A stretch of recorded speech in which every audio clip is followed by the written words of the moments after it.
Naaman नामक एक बंदा जो बड़ा प्रतिष्ठित, बड़ा ऊंचा सेनापति था, बड़ा प्रतिष्ठित था, बाइबल कहती है, लेकिन वो कोढ़ी था। उसके राजा ने कहा, ठीक है, अगर तेरी नौकरानी कहती है कि इजराइल में तू जाए तो चंगा हो जाएगा, ठीक है, मैं तुम्हें भेजता हूं इजराइल में। वो इजराइल गया, उसके राजा के पास उसने सोना चांदी 10 जोड़ी कपड़ा दिया और बोला कि ये चिट्ठी पढ़ो। इजराइल के राजा ने चिट्ठी पढ़ी और चिट्ठी में लिखा था, मेरे सेनापति को कोढ़ से चंगा कर दो। राजा ने कपड़े फाड़ लिए, कहता मैं क्या परमेश्वर हूं जो चंगा कर दूं? कहता शायद वो लड़ाई करने का बहाना ढूंढता होगा। अलीशा को मालूम हुआ कि राजा ने कपड़े फाड़े। अलीशा ने कहा, ठीक है, इसको यहां भेज, ये बंदा जान जाएगा कि इजराइल में एक शमरोन में एक भविष्यद्वक्ता है परमेश्वर का।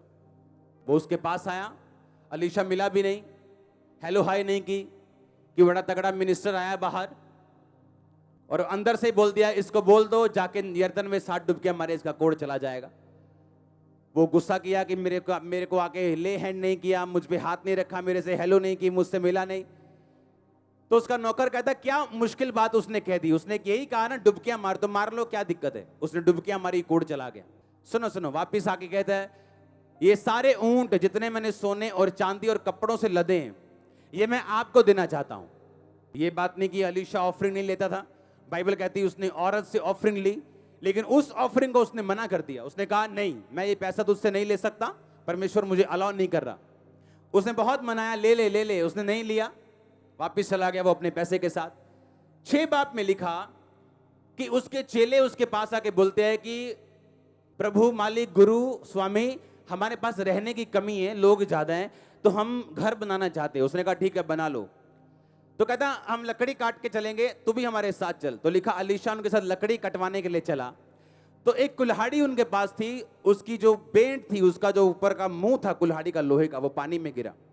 आप ये इमेजिन करो, लाखों रुपया ऑफरिंग का एक दिन पहले त्यागने वाला प्रॉफिट, उसके लोगों के पास कुल्हाड़ी तक अपनी नहीं थी। बाइबल कहती उस टाइम अकाल पड़ा हुआ था, और जब अकाल पड़ता था चीजें महंगी हो जाती थी। लिखा, एक टुकड़ा चांदी में आधा कबूतर मिल रहा था। लिखा, 2 टुकड़े चांदी में आधा किलो चिकन मिल रहा था। 3 टुकड़े चांदी दो तो 1 किलो पनीर मिल रहा था। इतनी महंगाई थी, और अलीशा ने लाखों रुपया ठुकरा दिया, और अगले ही दिन उसकी मांगी हुई कुल्हाड़ी भी पानी में जा गिरी। आप बीमार हो और आपको मालूम होता है, वो देखो सामने बाबा जी आए हैं, एक बड़े पहुंचे बाबा ने जी, इन्हें को तुम जाओ ते मत्था टेको, तारे बेबी हो जाऊगा। और आप मान लो 7 साल से चर्च आ रहे हो और बेबी नहीं हुआ, और परमेश्वर अब देखेगा आपको कि इस अकाल में आप वो ऑफरिंग लेते हो जो आप खुदा ने मना की है, या आप अपनी प्रॉब्लम के सामने झुकते हो।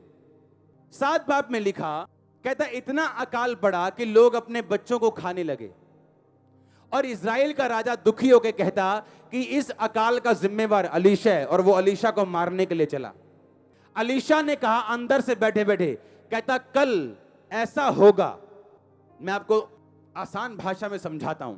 कहता 1 रुपए में 1 बोरी कनक मिलेगी, ऐसा समझ।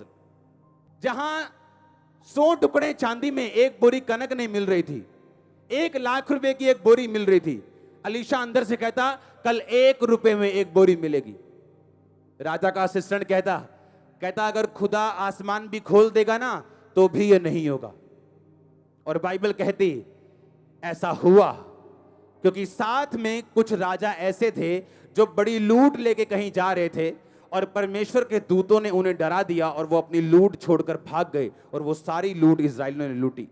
इतनी अबंडेंस हुई, इतनी अधिकता हुई, इतना अन्न हुआ, इतनी आशीष हुई कि पैसा बहुत थोड़ा लग रहा था और अन्न बहुत ज्यादा मिलना शुरू हो गया।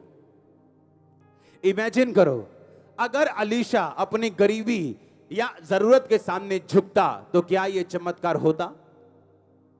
अगर वो 1 लाख रुपया नामान से ले भी लेता और एक घर बना भी लेता, अपने चेलों को सुखी कर भी लेता, तो पूरी कौम कभी भी सुखी ना होती।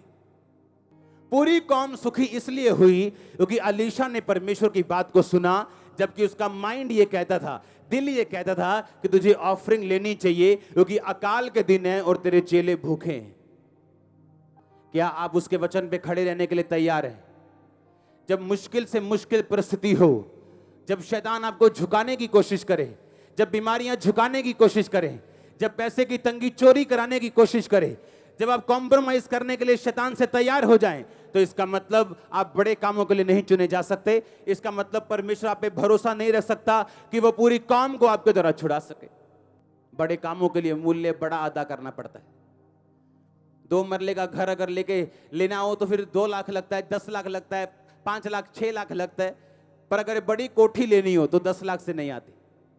आज हमारे विश्वासी शैतान के साथ कॉम्प्रोमाइज करके अपनी कौम को बचाना भी चाहते हैं, प्रभु का काम भी करना चाहते हैं, अपने बॉयफ्रेंड को खुश भी करना चाहते हैं और खुदावंद को मानना भी चाहते हैं।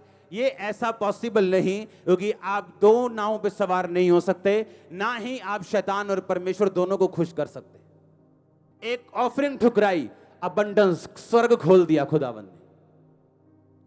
तो मैं ये पूछना चाहता हूं, जब स्वर्ग खुला तो क्या उसके चेले बरकत नहीं पाए होंगे?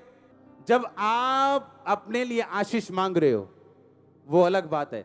जब आप अपने पूरे मोहल्ले के लिए आशीष मांग रहे हो, क्या आप अपने मोहल्ले में नहीं हो ना? उसके लोग भी आशीषित हुए, चेले भी हुए और अलीशा भी हुआ। ऐसा तब मुमकिन है जब आप ना झुकें, आप कॉम्प्रोमाइज ना करें शैतान के साथ, तंगी में भी फेथफुल रहें, उसको फॉलो करना जो परमेश्वर कह रहे हैं। बावजूद आपका दिमाग, दिल, आपके घर, आपके लोग, समाज, ऊंचे छोटे बड़े पदवी वाले लोग क्या कह रहे हैं आपको, आप इसके बावजूद जो वो करें जो खुदाबंद आपको कह रहे हैं, फिर कैसे रिजल्ट नहीं आएगा? फिर कैसे रिजल्ट नहीं आएगा? आप रिजल्ट को शरेआम देखोगे, ओपनली, पब्लिकली। पब्लिक आपका रिजल्ट देखेगी और हैरान होगी। आमीन। ऊंचा आशीष ऊंची।